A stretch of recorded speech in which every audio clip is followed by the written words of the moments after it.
In Hebrew, you can add the suffix e to the word davar, word, to make davari. When you put the e suffix on a singular noun like davar, it means my. Davari, my word. In our last episode, we learned this suffix and others, which are used with singular nouns, as well as many prepositions. This first group of suffixes cannot be used with plural nouns, though. Those, and certain other prepositions, will use a similar second group of suffixes. Hello, my name is Matthew, and this is Learn the Lingo. Welcome to the 12th episode of Reading the Hebrew Bible. Today, we're going to learn about this second group of suffixes used for object pronouns and possessives, starting with the suffix that corresponds to e from the first group.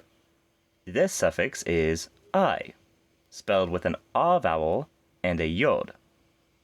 There are two ways we can use this suffix. Put it on a plural noun, where it will mean my, or put it on certain prepositions, where it will mean me. As I said, davari means my word. That's singular. So now, let's make the plural my words. Words is davarim. Davarim has an im ending. And when we add one of these possessive suffixes to a noun that ends with im, we remove that ending, and then add the suffix. For my words, we'll add the I suffix, that means my, with plural nouns. Davarai, my words. Let's see Ezekiel 44:24, which uses 5 of these I suffixes. God here is talking about what the priests are supposed to do. They are to judge people, b'mishpatai, for example. Breaking down this word, we can see the preposition b, which can mean with, at the beginning, and the I suffix at the end. I is on a noun, which means it means my instead of me. And since the suffix is I instead of e, we know the noun is plural.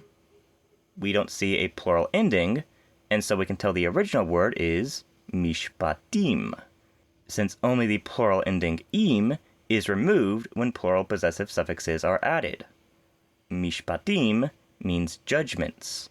They are to judge people, b'mishpatai, with my judgments, or according to my judgments. Remember to be flexible with translating prepositions.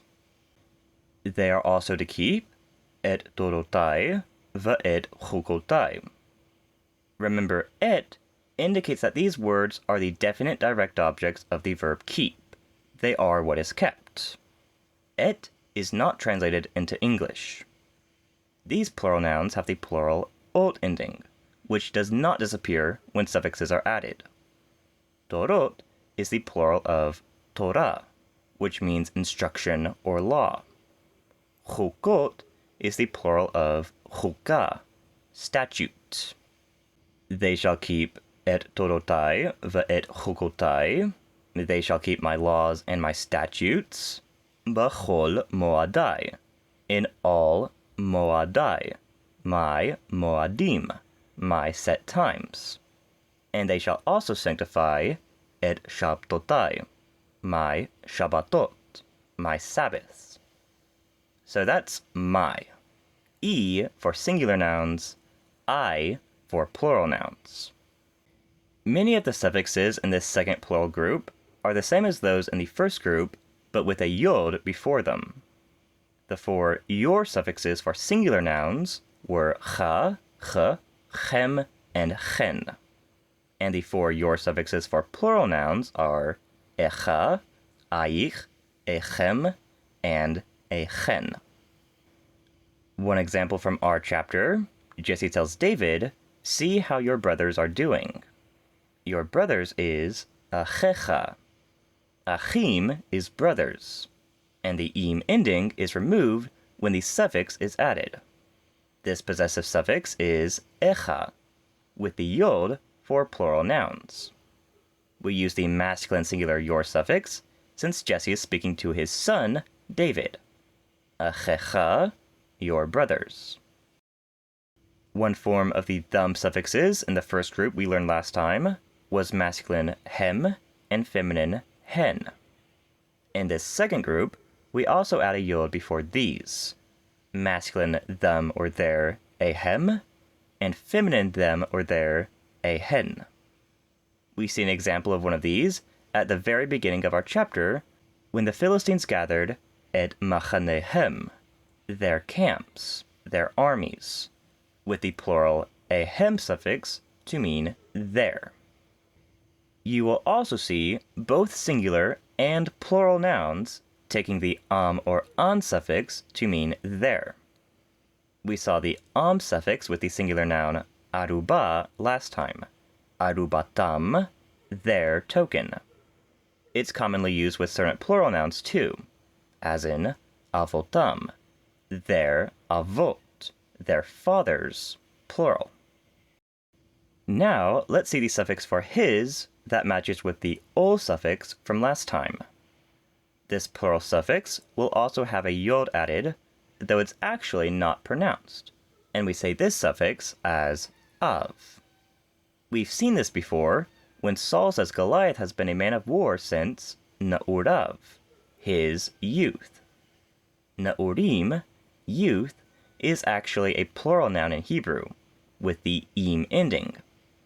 That ending is removed to add the av suffix, which means his for plural nouns.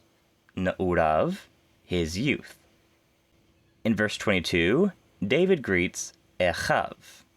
That's the of, his suffix, on a word without a plural ending. That means the ending must have been removed, and so was im. That would be achim, brothers.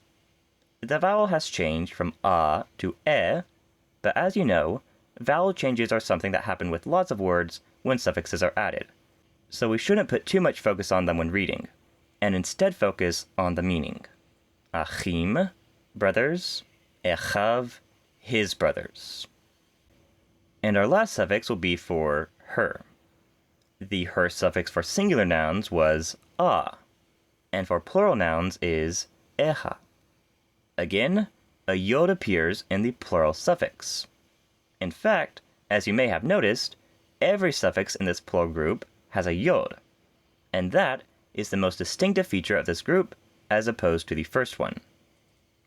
When Naomi is trying to convince Ruth to return to Moab, she tells her that her sister-in-law has returned el ama va'el Eloheha, to her and to her Elohim.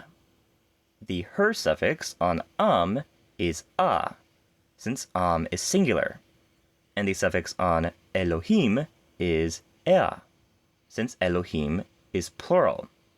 She has returned to her her people, and to her Elohim, her gods. Side note, even when Elohim is used in the plural of majesty sense, the singular capital G God, its suffixes will still be plural. Va'ahavta et Adonai Elohecha, and you shall love the Lord your God. With the plural echa, masculine singular your, suffix, though here Elohim is referring to a singular subject. This second group of suffixes is not only used as possessives with plural nouns, but also as object suffixes on certain prepositions, some of the most common of which are el, to, and al, on. Here's what David says to Goliath. Ata ba elai b'cherev uv'chanit uv'chidon. Va'anochi va'elecha b'shem Adonai Tzavaot, Elohei ma'archot Yisrael. We've broken down two parts of this verse before. B'cherev uv'chanit uv'chidon, with sword and with spear and with javelin, and b'shem Adonai Tzavaot, in the name of the Lord of hosts. In addition to Adonai Tzavaot, David adds to God's title, Elohei ma'archot Yisrael.